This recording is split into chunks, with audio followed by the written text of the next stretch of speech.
Heroes of the Storm community. And it's so good to see them participate in Heroes Lounge in the Mythic Championship as well.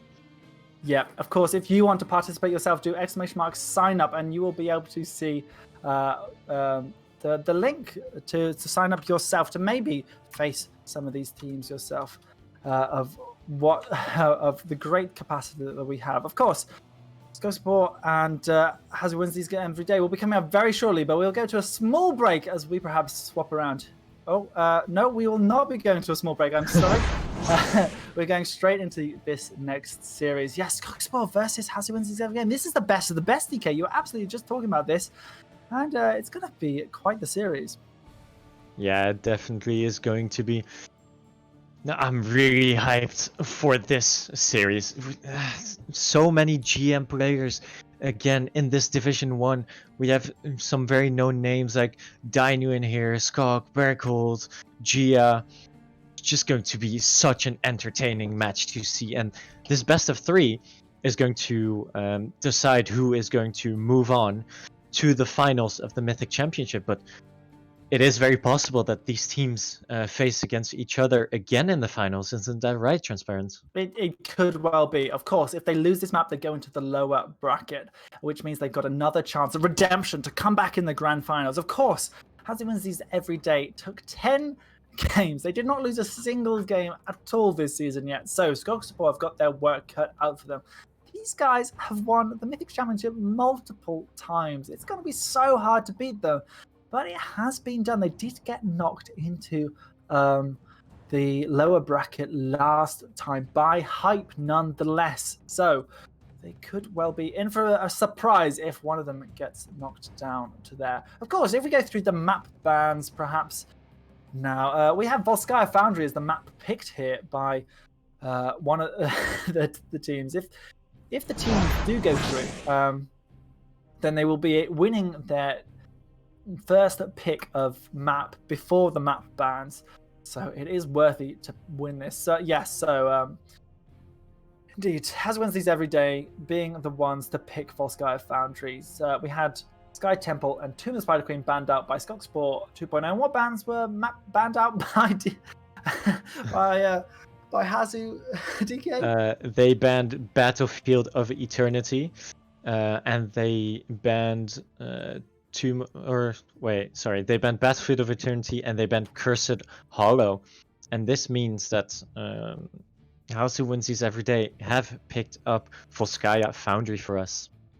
Yeah, Volskaya Foundry. That map that we just saw just now, once again, it's a good map for level 20 heroes, and that is definitely something that HasuWinsTheseEveryday are no stranger just to picking up. Everyone knows Ultralisk is a beast on so many big sort of value heroes like sort of these late gamers, like the Maiev, like the Alarak, maybe even the Zeratul, with Dino also on their team. So definitely something to watch out for here on Volskaya Foundry with HasuWinsTheseEveryday. But of course, this is not all. Of course, this is the Mythic Championship for Heroes Lounge season 13. Thank you everyone for joining us. It's great to see so many people supporting the Heroes Lounge scene. Of course, this is an amateur tournament, so these guys are just fighting for pride and, of course, the highest quality plastic trophies that Heroes Lounge can provide, which are all very nice, and they are making their way into the lobby.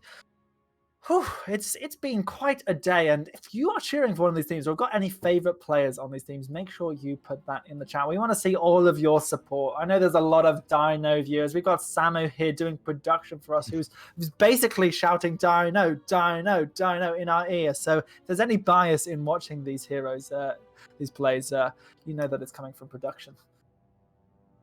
I just want to inform that this is not the case.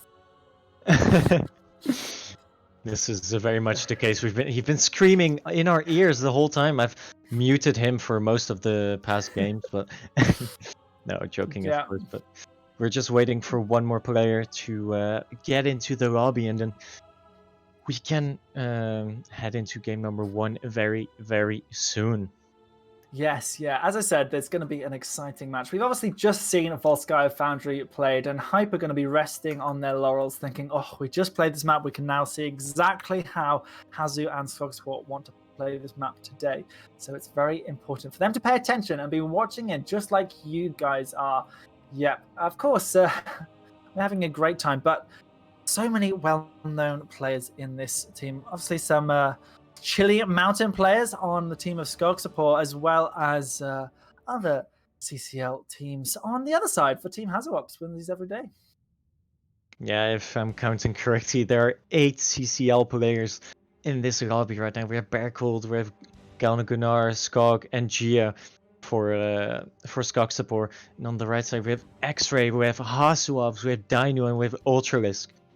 So these are going to be such big and such perfectly played matches, because these players are the best of the best, and we can definitely learn a lot from them. Yeah, like I watch these games with eager eyes and just sort of waiting to see exactly what they can pull out. What is the comps? Of course, though, sometimes in these scenarios, there's an element of do not try this at home, because sometimes you get sort of the Sergeant Hammer, and everyone thinks, oh, if Hazu can play Sergeant Hammer, Hammer must be a good hero.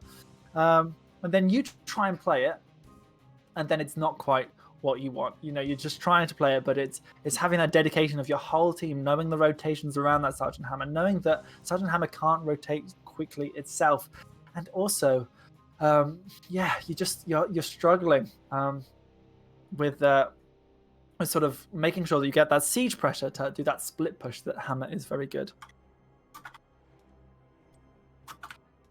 Yeah, I mean, Hasselhoff plays these heroes on such a high level, but it's always the niche picks that he does. He has the hammer, and that Junkrat is of course so strong of his, very well known for that.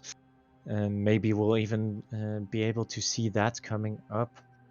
Now, Yeah, it looks like teams are ready. yeah.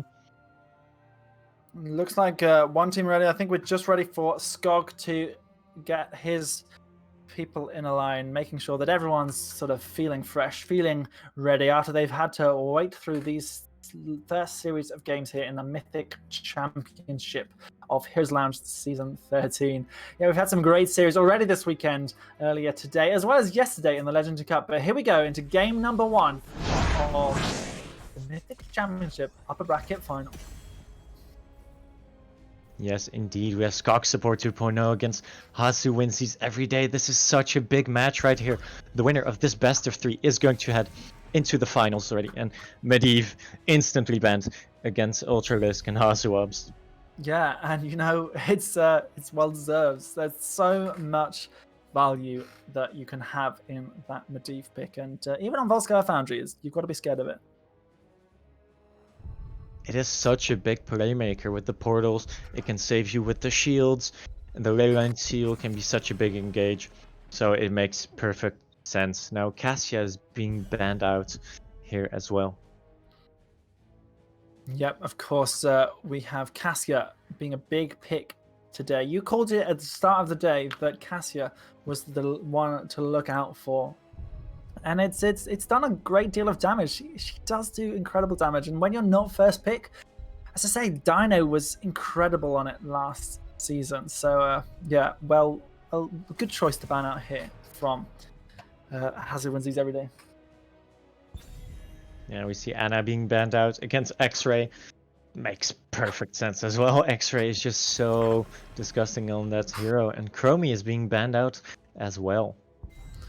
Yeah. What do you expect as the first pick here, Transparent? I think Johanna's a good first pick. Yeah. Just because you can control the wave rotations, you can control the point, and it's just safe and sturdy, as well as making sure you're immune to some of those one-shot CC combinations that we've seen from Hype almost also today. Yeah, let's see what we're going to get from HasuWinsTheseEveryday. We see Sylvanas being picked up by Ultralisk and X-Ray playing D.Va. Yeah, we've seen D.Va a lot today, and obviously Sylvanas in the previous game. Is D.Va just the queen of the Nexus right now, DK? Maybe she is. Now, she just needs an Ariel crown on top of her, and then she's the real queen. Okay? Before that, it doesn't happen. Get an Oriole crown. Ming and Stukov being picked up here. Very sensible here. I like the Stukov pickup as well. Just you can shut down D.Va with that silence, but you could put yourself at risk to some sort of long-range CC like the Sylvanas Wailing Arrow. So be careful there. Sonya being banned out here. Now, does that mean that there's going to be something special coming out, or is it just against? I think that's a target ban against Sven. He's just so strong on that Sonya, and it makes perfect sense to ban that out. I've played against it in Storming, and it's not fun to play against. Now, see Browing being banned out as well, really choking out the support pool here with the Ana and the Browing bans. Yeah, of course. Yeah, with Brightwing being picked up more and more often these days, the Polymorph is very good at shutting down people, as well as the Pixie Dust, making sure that Li Ming doesn't get all that damage. So good ban here, supporting their composition that they've already picked up, not really giving away too much further, unless they go for some sort of melee assassin, but that could be shut down by Uther. Very, very spicy. We just need the Hasu-ups to finalize that rotation. But what do you think of this Uther pick right here? It screams to me that something spicy is coming in at the end, because it sort of gives you that extra protection. And I know that sort of sounds, yeah, obviously Uther gives you protection, but yeah, the D-Shield means you could do something like the Maiev and maybe having Hasu on Sylvanas or even Ultralisk on Maiev.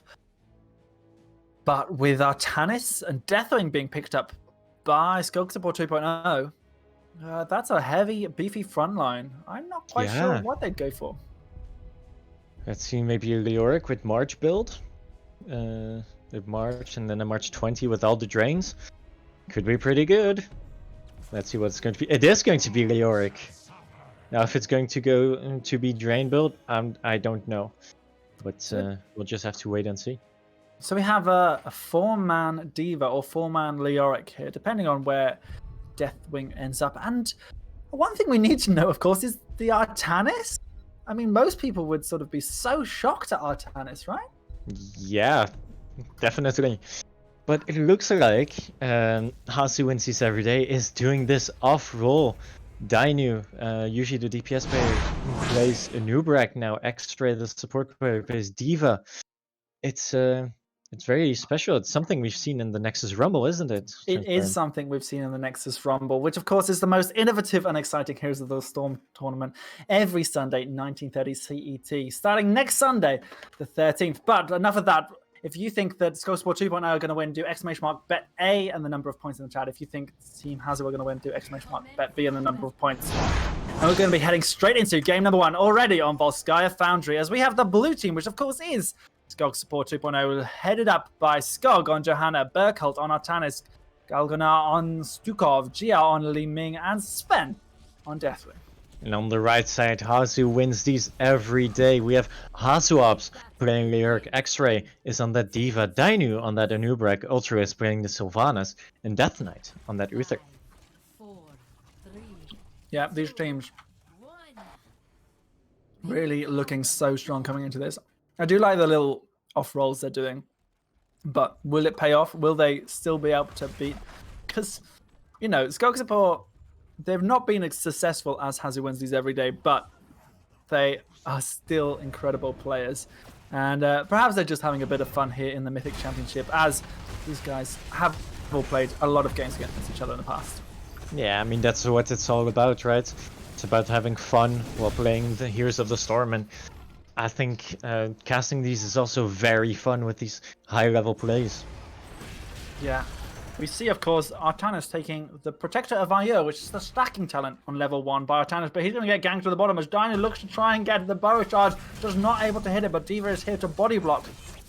Oh, the body blocks are so big. X-Ray gets the body block, and Ultralist does secure the kill onto Artanis. That's first blood going over to HasuWinsTheseEveryday.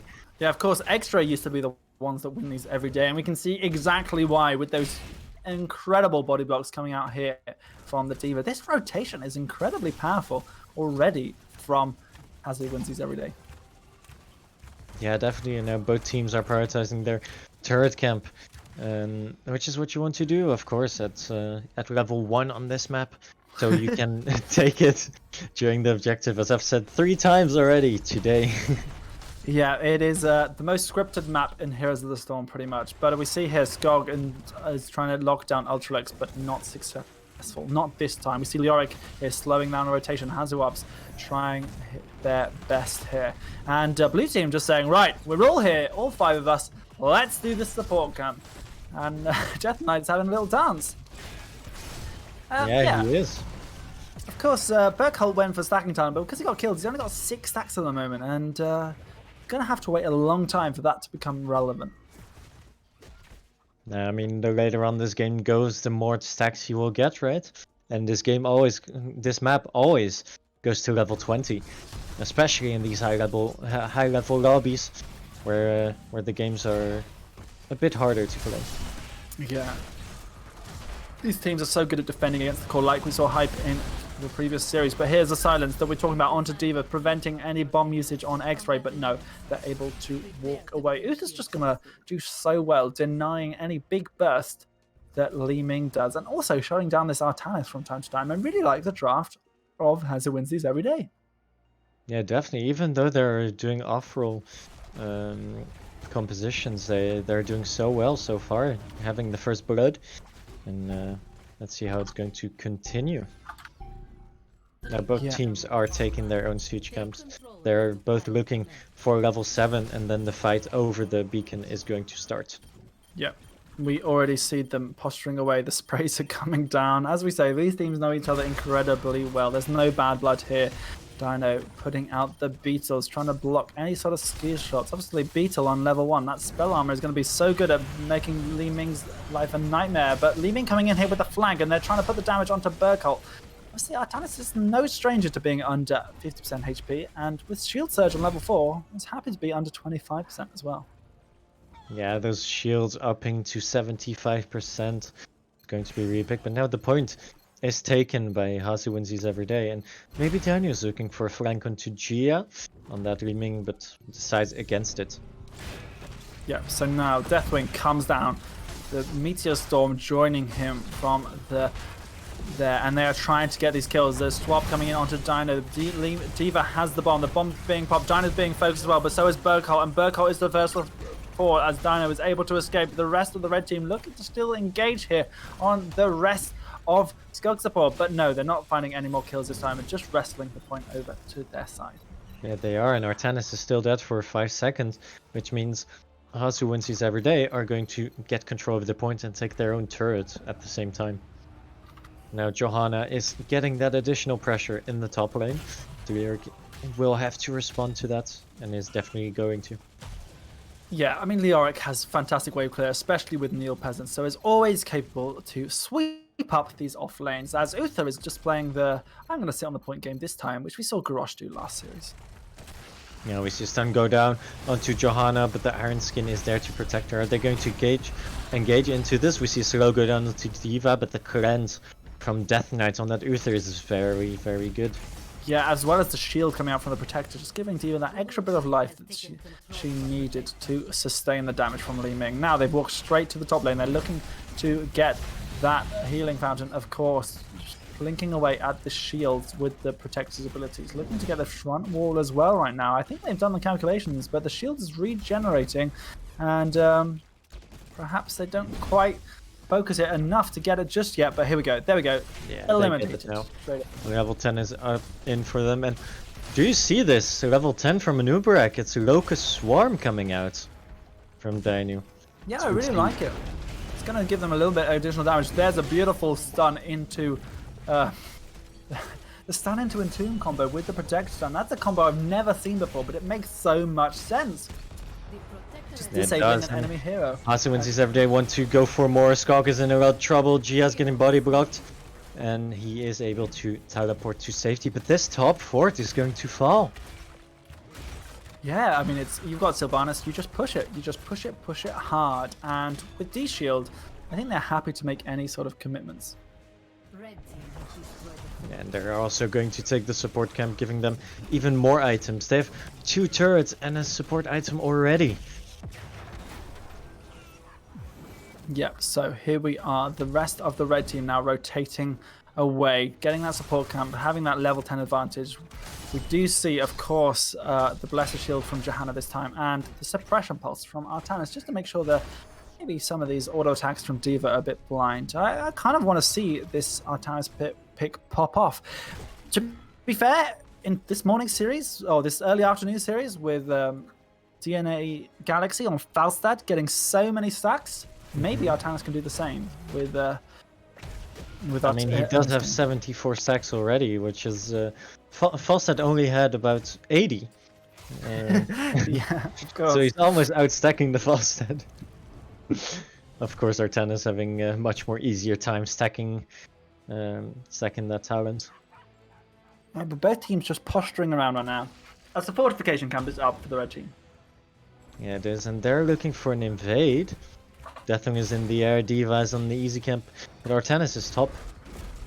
So they're not going to go for the invade here. Level 13 will be there for HasuWinsTheseEveryDay. Yeah, these teams just so good, and HasuWinsTheseEveryday are just proving that they are incredible at this video game. Death Knight just tanking a Blessed Shield like it's nothing and staying on the safe side of the conveyor belt, but now Johanna is in the middle of the bottom. Hasu doesn't have the Entomb, so no kill this time. But they have 4 items right now. With D.Va also having one, everyone's got one. 5 items on the map, and we see a swap attempt from Barricade. It misses. The Locust Swarm is being popped now, and X-Ray wants to go for more kills onto the Stukov and the Li Ming, but he himself is in a bit of a trouble. Has to pop the bomb. He is forced to use the bomb indeed. It's nice to kill. Wave clear. And gets the wave clear, of course. The 2 most important things in Heroes of the Storm, denying kills and wave clear. And X-Ray has just done this expertly right now, as the rest of the blue team still sort of fighting before this level 13 advantage, with the burning beetles of Dino trying to engage. Yeah, level 13 is now here. Equal talent tiers for Skogsapor, and they probably want to get a fight here.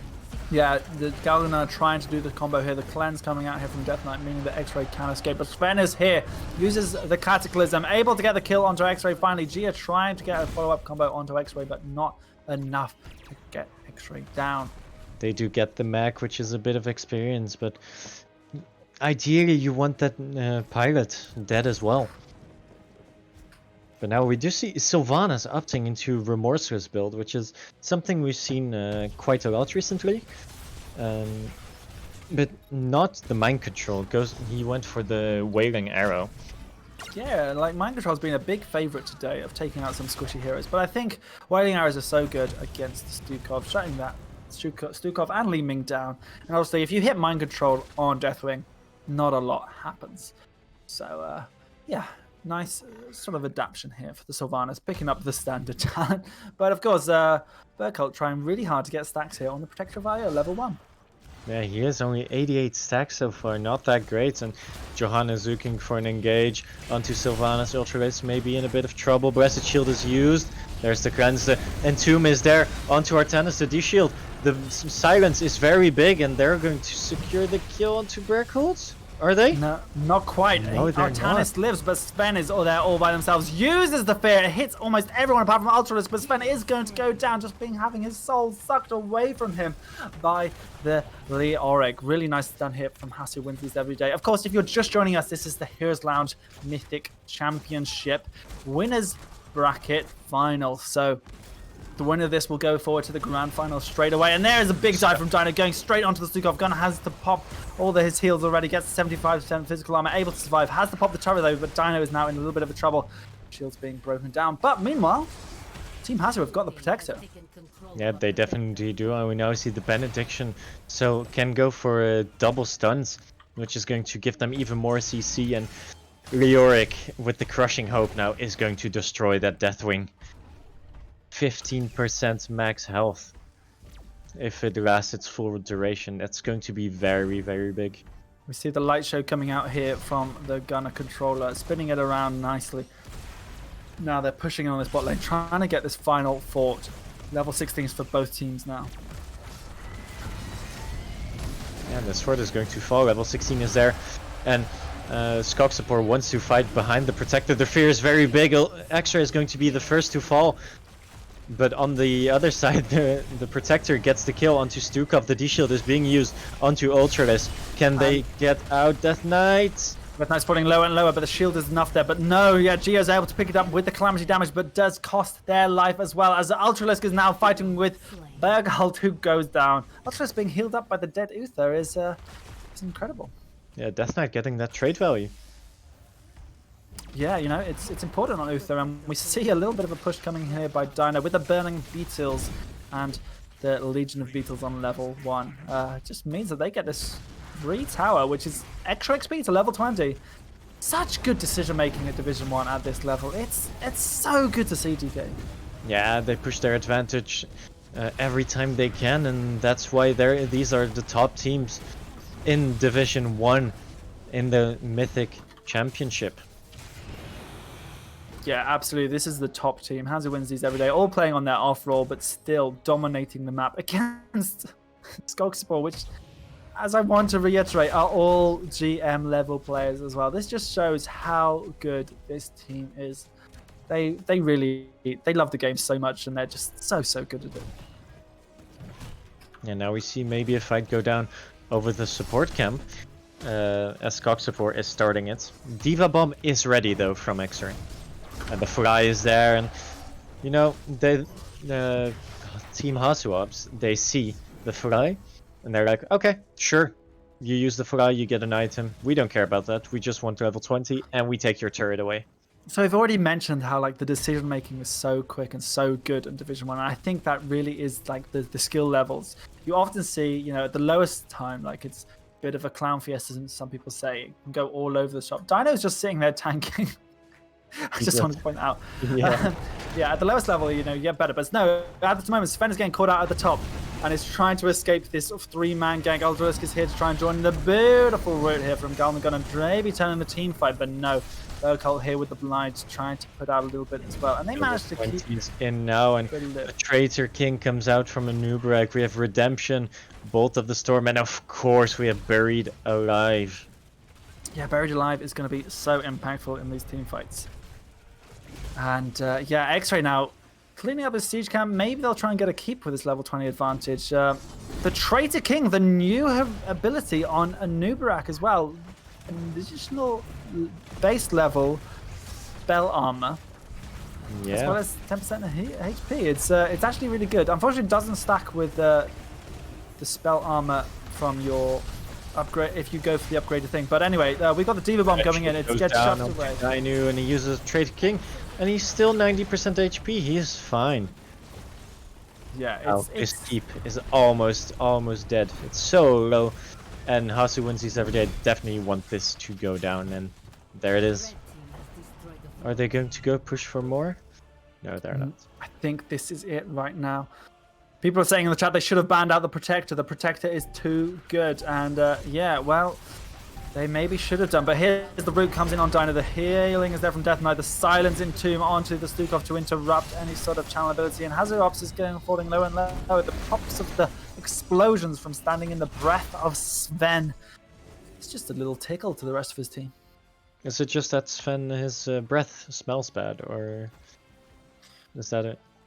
No, it smells so good that it makes you go pooh, pooh, pooh every second. Ah, right. That damages your area as well. Yeah. That's exactly what it does. Yeah, level 20 is just around the corner right now for Skogsapor2.0. They'll be picking up a couple of key abilities. Maybe the Blessed Shield upgrade. We see Deathwing fly into the sky. It does now have the Stood in the Fire of upgrading Cataclysm. Now, upgraded Massive Shove. The Zealot Charge, so good on Artanis. Going to try and get those stacks higher and higher here from Bergholt, as well as the upgraded Blessed Shield and Tashrala's element, Talrash's elements. Yeah, and Artanis so far 174 stacks.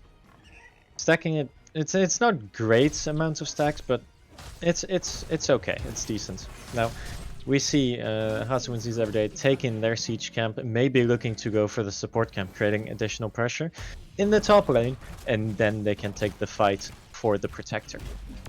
Yeah, so right now, Dino is just harassing Sven, just saying, I've got so much spell armor now, I can just do whatever. I've got a lot of sustain from my beetles as well. You know, it's just all looks so good right now for the red team. But can they catch out Skog, who's been on this point all by themselves, and they do have a support camp, which is maybe exactly what they need. And there's the Blessed Shield, goes out onto the Diva, but the Unstoppable is there. Cleanse the silence now on Diva. She's been forced into that little choke point. X-Ray is able to pop the armor, and there's the Divine Shield, making sure that no one gets killed here. Sven rotating around on the conveyor belt with the Deathwing. Can they get a kill here, DK? But in the meantime, Leoric is just ending the camp, and the catapults are there, and so is Leoric. The core shields are falling, and now the backs are being interrupted from HasuWinsTheseEveryday. It's 80% on the core now. The next minion wave is there. The turret is being used 60%. Can they get more? Sven is there for the defense. Deathwing arrives. He's gets caught in the entomb, but of course it's not silenced. But there's a lot of catapults, a lot of minions auto-attacking him. There's a massive shove from Gungunner, meaning that HasuWinsThese is not able to do that. Diva gets killed by the Protector. Diva gets killed by the Protector, but that's 42% on the core. Yeah, absolutely. And the Trigger Protector is just rendered useless at this point. Yeah, I mean, you can't sort of say that, you know, it's not good. You know, these guys are just forcing everywhere. It's really shown to be so hard to get against them. I mean, what can you do against such exciting plays here? Yeah, that's a 3-for-3, but Ultrarisk is not where he wants to be. He does have the E, but he doesn't use it. The Silence Arrow onto Gia. They have the stunts, 300 HP. Oh, he's able to barely live. The swap just missing here from Burkhold, trying to catch Dino off, but Gia solo, Skog as well. Stuko's going to have to wait at some time to be able to heal these people up as Sven goes in with the Cataclysm, maybe trying to catch someone out, but no, Hazu is just playing the macro game instead. Yeah, there, and look at Leoric just putting so much pressure on the map. There's already 2 catapults in the top lane again. Yeah, we see now. Responded to by Skog and Berkult. Maybe they even want to get the kill onto Hasu up there. The shove into the wall. He doesn't have his march, and he is going to die. And that's additional stacks here for Artanis. Slowly getting more and more. Maybe this is exactly what Skogsapor 2.0 needed. They need to get to level 20, have the Zealot charge, have the triple strike for Artanis, and have 300 stacks on level 1. Of course, it's only at 255 right now, but it's still looking pretty good for them as a possible turnaround. Yeah, and I mean, in the meantime that they got the Leoric death, HasuWinsTheseEveryday took both turret camps, getting additional items again. So Leoric getting trade value and just creating a lot of space there. Yeah, it's all about collecting them all. It's a bit like Pokemon for Sky Foundries. You've got to collect them all. Whenever there's one of those camps up where you can have an item, you pick it up. And because in the team fights, you can just drop them and just go, yep, there we go. I'm happy with that. And take it away. But yeah, the macro game coming out from Team Hasu just means that they're so in control of this map. They have all forts, almost all towers. Oh, Dainu gets targeted, Trader King, and oh, what a beautiful D shield there by Death Knight. Very well done. As we see the Cataclysm go in, Hasu is starting to drain Sven and deals so much damage on him. He's half health already.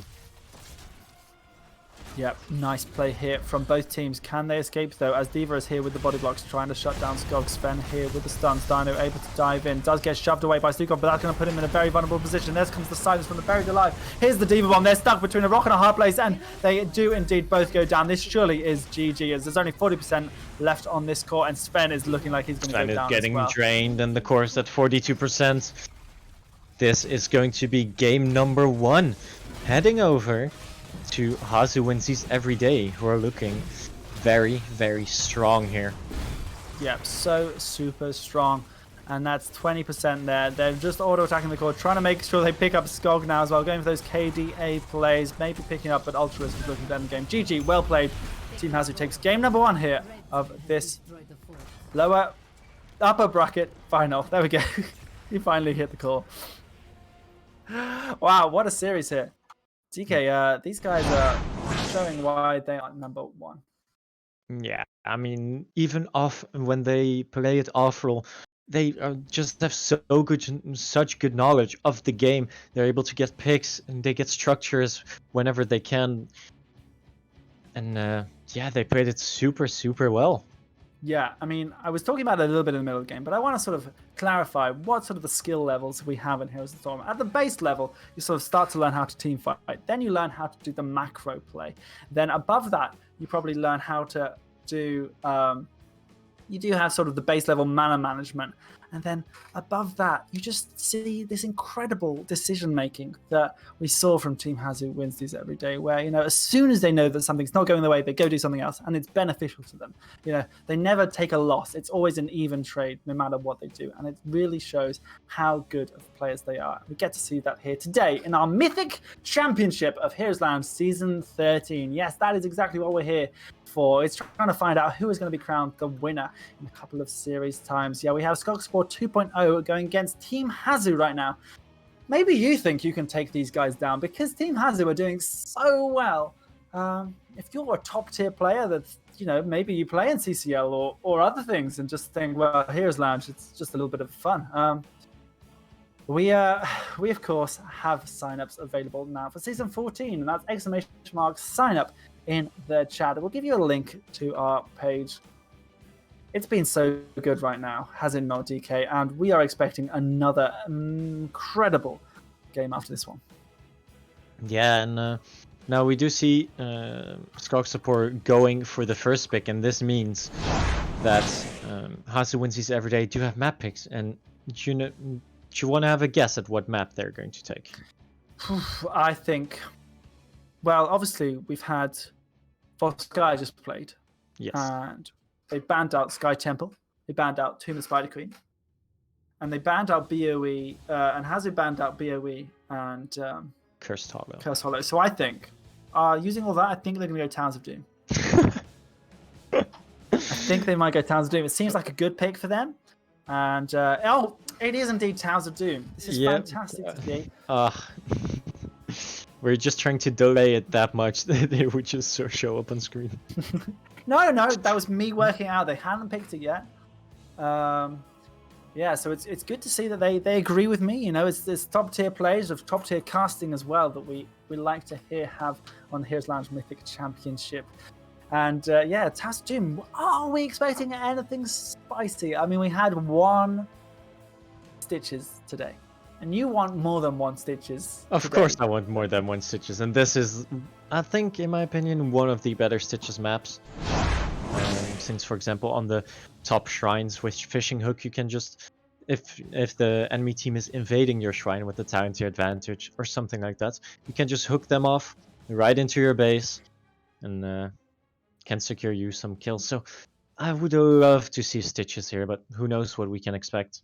Yeah, I think we can guarantee there's going to be a Medivh ban. That is sort of almost guaranteed from Skogsapor 2.0. They don't mind playing into some of the heroes that Team Hasu have to offer, but Medivh not one of them today. And if they don't win this one, they'll be dropping down into the lower bracket, of course, to go against Hype shortly afterwards. But they did pretty well in the late stages of Volskaya Foundry. Now, Towers of Doom, it's not that it can't end sooner than level 20, because you can if you sort of capture a lot of the shrines or whatever, but because you can't end it super soon, because you have to wait, you can't directly attack the core, we could well be going into later stages of this game.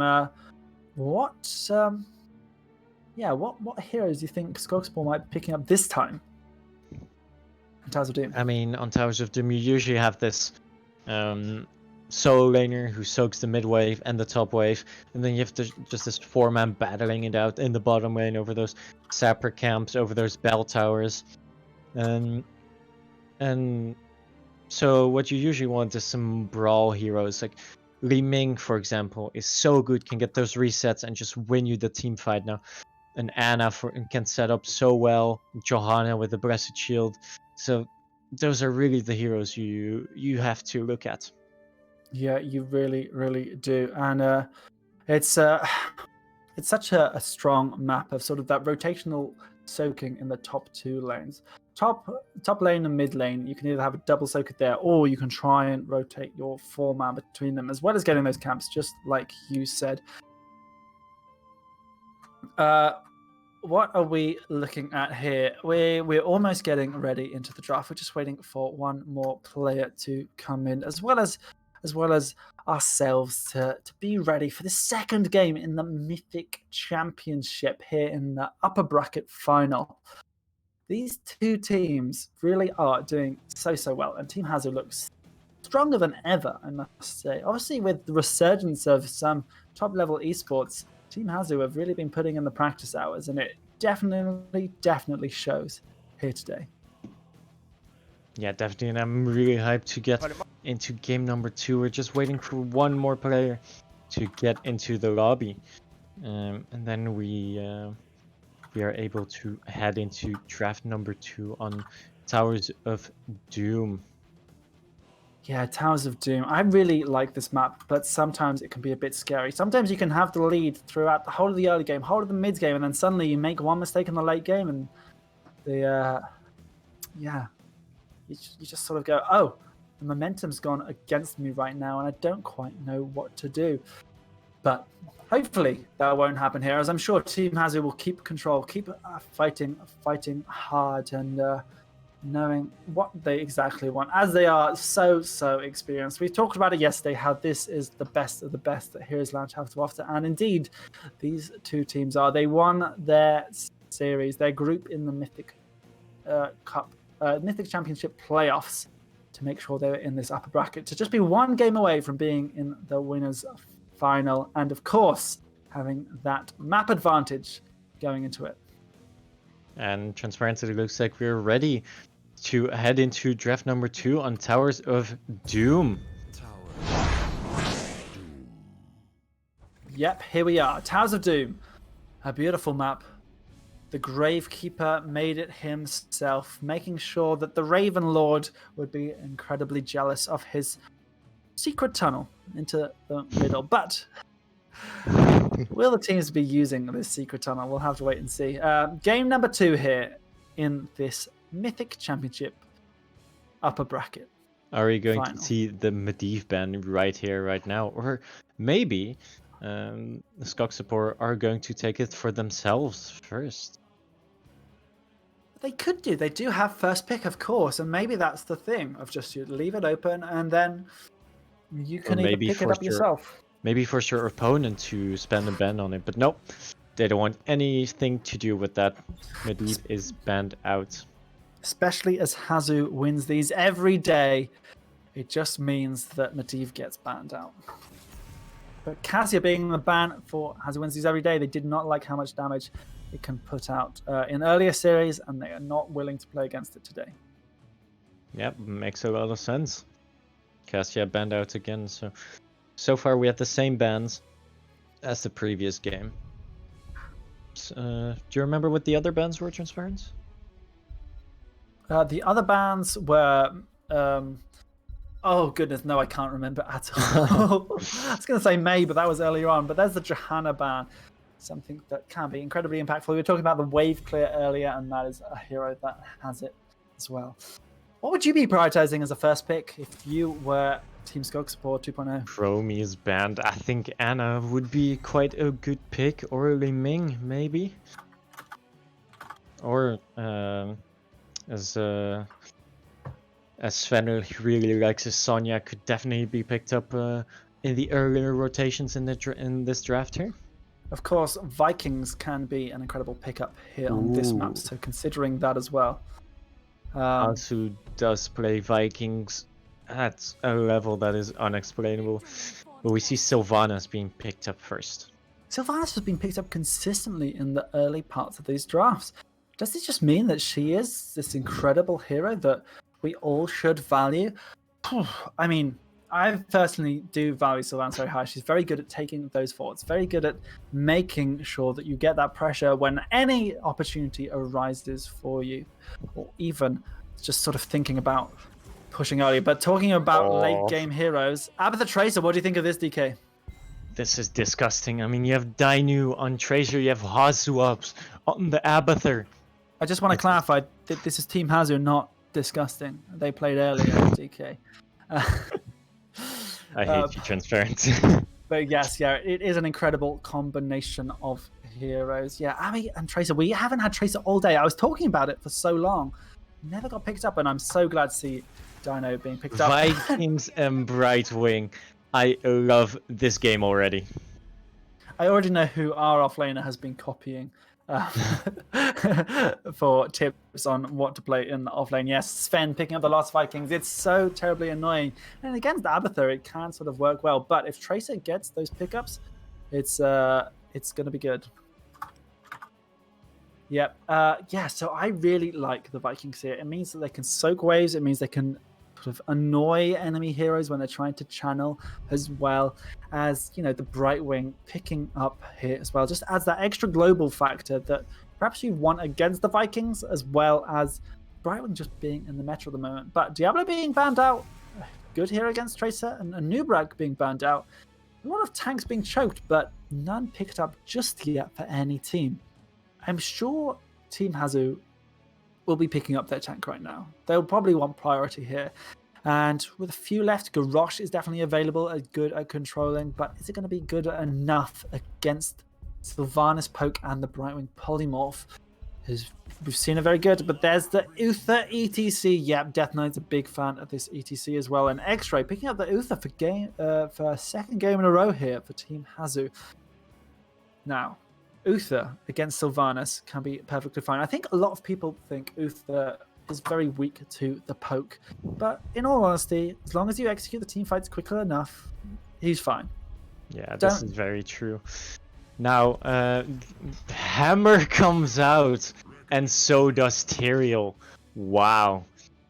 So there's just so much macro pressure onto HasuWinsTheseEveryDay. There's a Sylvanas. You have to think about the Hammer is just going to destroy buildings. Vikings is going to soak every single lane. Yeah, what is I mean, Hasu going to answer with? These compositions, this is going to be such a great game to watch. And with the last pick here of HasuWinsTheseEveryday being the Orphea, we can be so excited. Orphea has a little bit of a short range problem, but if you get in deep and aggressive against the Tyrael, against the Sergeant Hammer, she's sure to fall down. Of course, you can just plop your heroic ability on her, and she finds it a little bit awkward. So, nice draft here from both teams, but it's going to be very interesting to watch. Which team do you think is going to take it, DK? I mean, on one side you have the insane map pressure with Vikings, with Hammer, with Sylvanas, but on the right side you have the insane kill pressure with Tracer, Abathur, and Orphea. It's gonna be a hard one. I think I'm going to put my points on Skogsapor. I want a game 3 here. Yeah, absolutely. Of course, if you want to vote for Skogsapor2.0 to win, you can do !bet A and the number of points that you want to bet for them to win. And if you think the Team Hasu are going to close this series out and get themselves into the grand final, you can do !bet B and the number of points you want to bet here. Of course, Team Hasu have got the Abathur Tracer combat. I'm really looking forward to seeing as we go into game number 2 here on Towers of Doom. And here we are in Towers of Doom.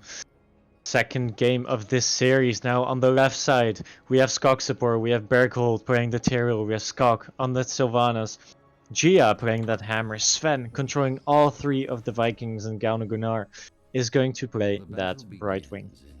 Yep, and of course on the red team we have HasuWinsTheseEveryday with X-Ray on Uther, Hasu on Abathur, we have Death Knight on ETC, Dino on Tracer, and Ultralisk on Orphea.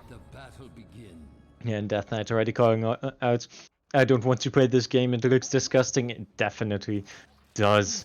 Let's see how the lanes are going to be set up here. It looks like there are going to be 4 people bottom, and the Vikings are going to soak against it. Yeah, and you know, this is exactly what we expect here. We've already got poke damage in here coming out from the Abathur Tracer composition.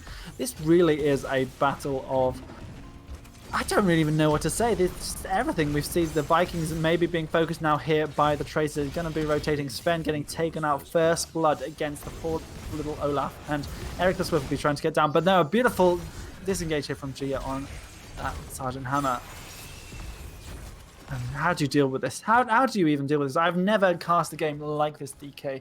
It's interesting to see what they play. Yeah, I mean, Tracer is just going to soak the mid lane and the bot lane, I think, and Abathur is just going to try and keep the pressure off of the top lane and try not to lose that fort. Yeah. Now, both camps are being prioritized, and that's what usually you want to do at 1 minute. You just want to take those camps and try to push them in as early as possible.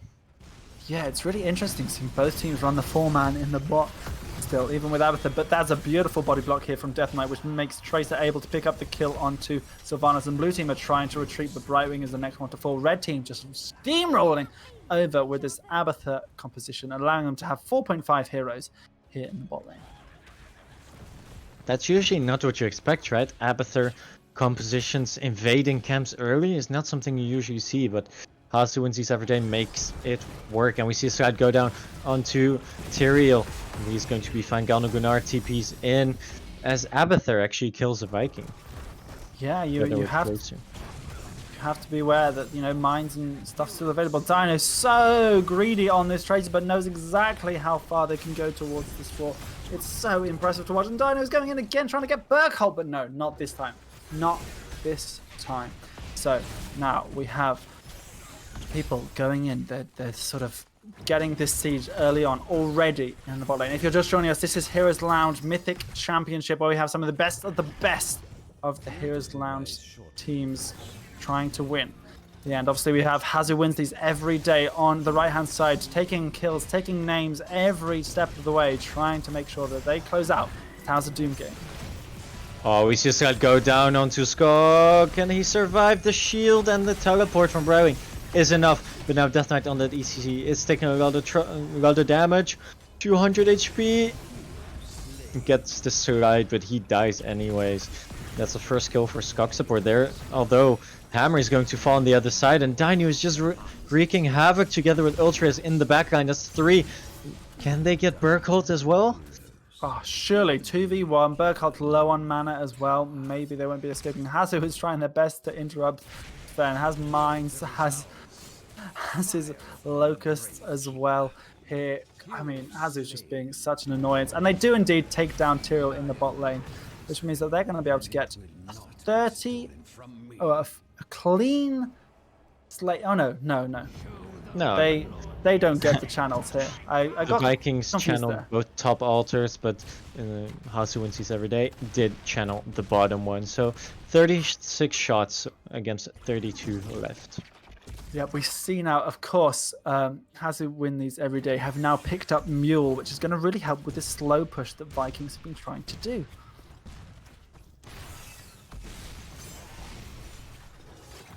Let's see, now we see HasuWinsTheseEveryday taking the siege camp, and they're very fast. Are they going to look for another invade here? Yeah, quite possibly. I mean, they showed that their prowess and expertise is 99% on a Tracer bomb. She has it available. She's going in onto Olaf Sven. is going to fall again. But they're not going to be able to get the delay too much. The polymorph comes out onto Dino finally, but there's the power slide onto Burger. He's going for low and low. Brightwing's trying to get the teleport. There it is with the shield as well. Means that they are able to keep Burger alive this time. Only losing Olaf, but maintaining their camp in the bot lane. You've got to be so scared as Skogsapor2.0. Just thinking, right, we're doing okay, but this team is incredibly scary. Yeah, it's also in the late game, it's going to be even more scary. With that Tracer, with the Abathur hat, having the slows, Ultralis is going to do so much more damage with the Orphea. It's going to be really hard. Yeah, it really, really is. And Dino is just dancing around on this Tracer. And meanwhile, while he dances around, Ultralis dances around. But we now have the Ultima phase activating in the top. And this is exactly what Skogsapor2.0 want. They want to just be able to sit here in the bot lane, use Hover Siege to get forward and backwards. The little slows that Ultralis is doing every so often means the Death Knight is trying to approach him as quick as they can. But the Vikings getting taken out by Dino here. And that is exactly what Dino is trying to do. Stop the Vikings from taking too many shots while the blue team just siege in the bot lane. Oh, and we see it. Just expertly done. The dance of the Vikings. You could almost put it to music. Yeah, definitely. And Dino is going to react to Baylog taking it. But in the meantime, Abathur is digging onto Sven. Gets an interrupt. Eric against Abathur 1v1. And now Tracer is finally here after capping the right side altar to go kill Eric. Yes, Sven didn't spend the time to clear the mine and instead just channeled it straight away, which gave Hasu... Well, the evasion was obviously given by the channeling point as well, but yeah. Really nice play here from Hasu, which means they might be able to pick up 4 more shots, or just a couple more Viking kills. But in this bot lane, the fort is already starting to fall because of that constant pressure from Skog and Gian. And we see an ult go down, the sanctification is down, Mosh gets used, doesn't hit anything, and Death Knight is in a world of trouble. Skog dashes in, gets the kill, but he will fall for it.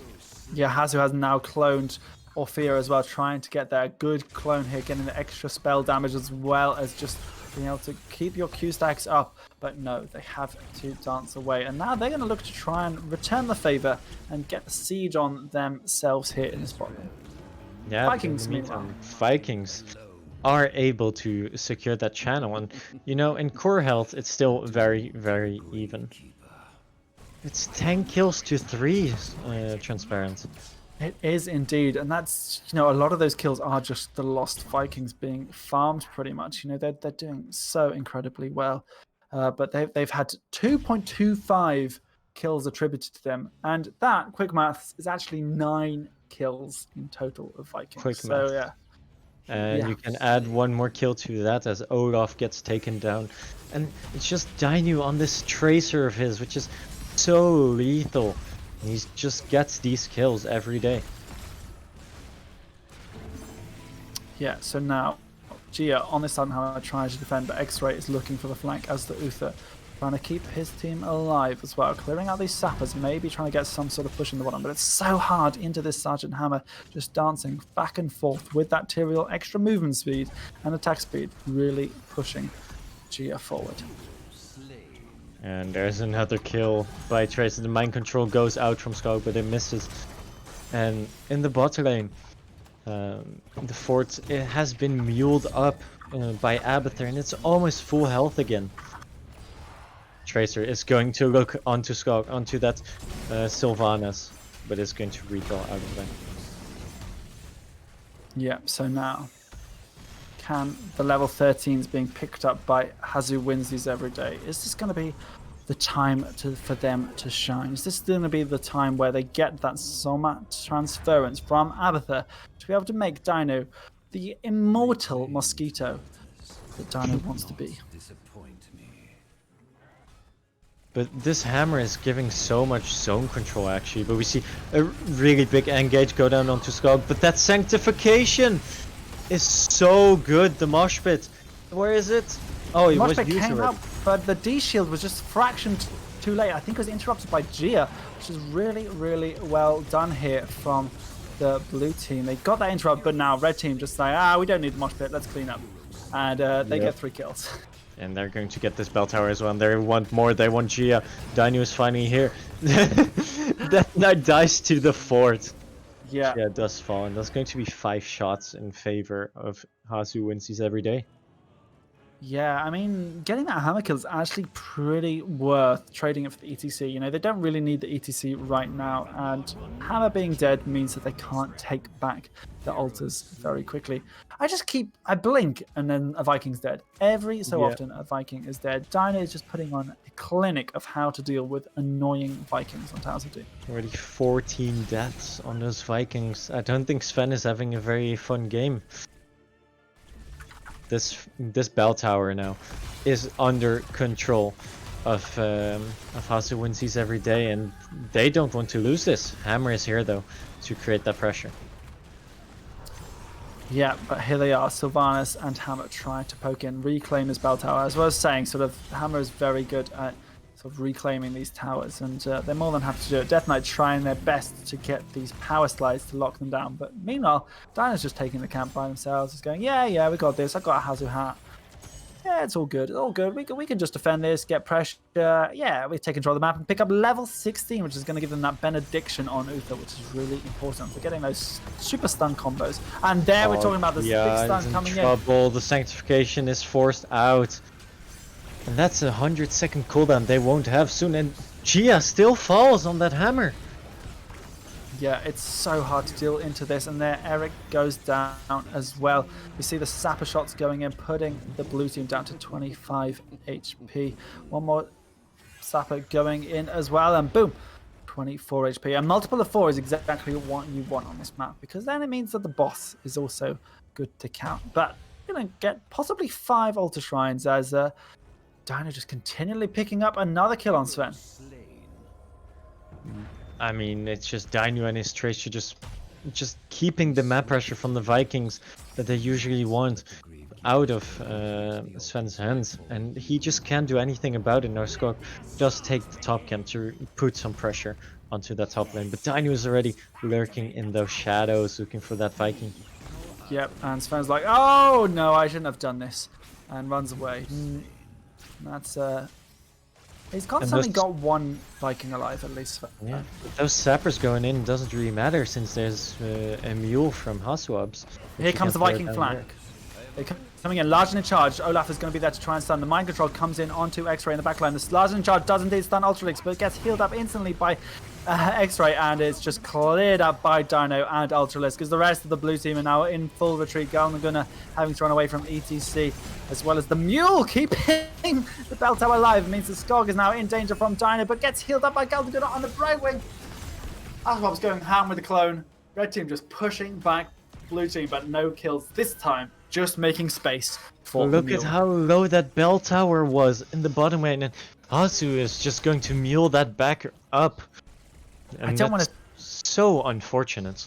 Yeah, it seems that Hasu really does win these every day, because keeping that for life so good. Oh, there's the mind control. So good. Keeping the body blocks coming out from Biokel, but it's not enough as Death Knight pushes them away. X-Ray falling lower and lower. This has to be a retreat here from the red team. They're just falling so low, and blue team will reclaim this tower in time for the next shrines. And there's no talent tier advantage for HasuWinsTheseEveryday.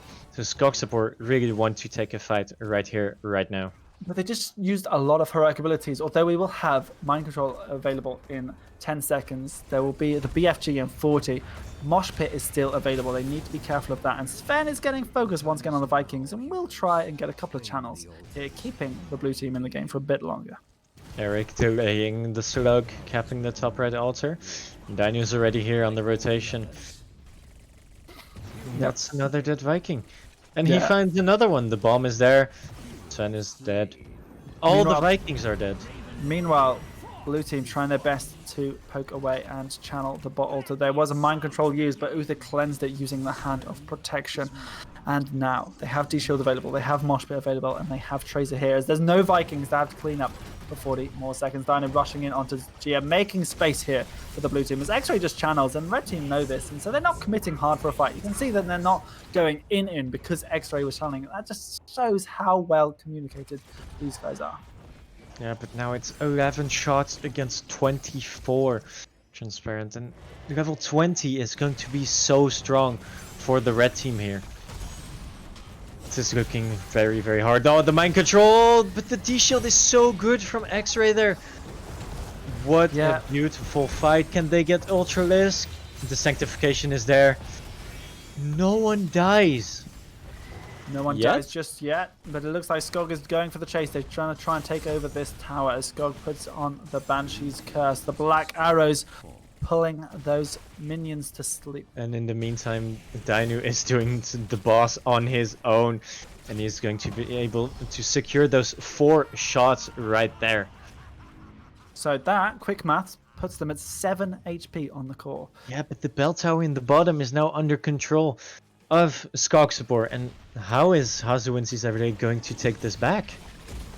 They need a big team fight, and they need a big mosh pit, and I think that's exactly what Deathlight is going to be looking for in all these opportunities. I think with the boss down, you know, they're happy to try and commit 5 heroes here in the bot lane, and there is a... Oh, the jump means the Sven dodges out on the pulse bomb, but it does put them down. Skog really trying to hit these mind controls to make I big love plays. this positioning here. Oh, the bolt is there, the mosh pit is there. That's 1, that's 2 dead. The Vikings are back. Can they get Dainu, who falls very low? He's able to dash out right here. The 2 altars are up, and that's 3 dead for Skogsapor. I think this is game number 2 going to... Well, it could HasuWinsTheseEveryday. be, but HasuWinsTheseEveryday need to take another altar, you know, and if blue team can either delay that or cause it so that they can still come back in this game, HasuWinsTheseEveryday need to do something. They can't take the bottom altar just yet. Vikings are now going to be trying to hard carry this as they channel the middle one, which is fine, and now they need to take back the bot altar. There's only 1 Viking left. That's it, The everyone's bot dead. altar is taken, and Ultralisk with the last 4 shots of this game. GG. Well played. There's no maths mistakes in this Towers of Doom game as Team Hasu goes straight to our grand final of the Mythic Championship, where Skogsapor2.0 will have to battle Hype in our next series. What a game, DK. Yes, definitely. These are such good picks right here coming out. There's Vikings, there's Abathur, Hammer, Tracer. I'm happy with what we've seen so far, Transparent. Yeah, it has been a wonderful series to watch. Yes, we have our lower bracket finals coming up very, very shortly, where Skogsapor2.0 will have to fight for their tournament survival against Hype, who have battled their way through this afternoon. So see who's going to be playing in the grand final against Team Hasu in a best of 5. Yep, this has been the Mythic Championship Heroes of the Storm tournament for Heroes Lounge EU Season 13. Yeah, if you want to get involved, you can do ! sign up in the chat, and it'll give you a link to sign up yourself. Or if you've seen clips, make sure you clip them and put them in our clip lounge on our Discord. We've had some great games here today, but myself and Deadly Kitten will be bidding you adieu as we pass you over to 2 different casters later on, just in a few minutes.